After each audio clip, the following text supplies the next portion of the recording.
Okay, sweetie, I only have a couple minutes, but this last chapter of the book is really similar to what you've been doing. The only thing that you're introducing in this is function notation. So the way we say this is f of x, or the value of f at x.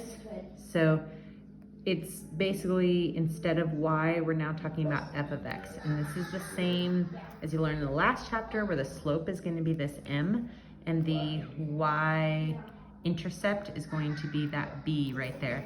So in order to graph this function, you have your graph right here, or we'll say graph right there, and the y-intercept is, you start with the y-intercept, you figure out where it graphs at y, and then you do the slope from there. So the examples are super easy.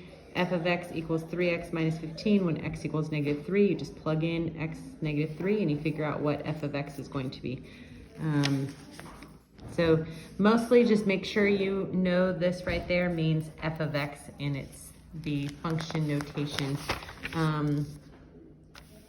Couple of graphing things. G of x or h of x is the same sort of thing. You can use either of those, and those just mean the y-intercept. G of x equals x plus 3. So we know the y-intercept is going to be 3, that number right there. So in order to graph this right here, I go up, count to 3, 1, 2, 3. That's where I do a dot right there. I know that it's going to, the line is going to intersect right there. And then this, the slope is 1, and so it's go over 1, up 1, over 1, up 1, and that's what my line looks like. This one right here, h of x equals 2x. There is no y-intercept, so it's going to be right down there at 0. It's going to intercept at the origin spot, and my slope is 2. So over 1, up 2, over 1, up 2. That's what my slope is. So this is what each one of these looks like. You can kind of see, again, this is super helpful. G of x equals x plus b is going to look like that. It's going to be a, they're all parallel lines because the slope is the same. When two lines have the same slope, they're going to be parallel.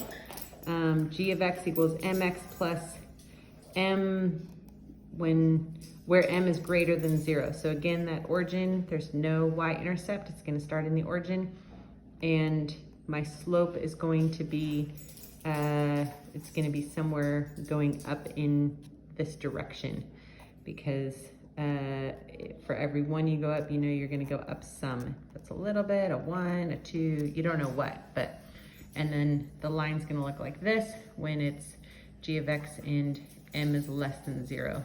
So it's going to go down.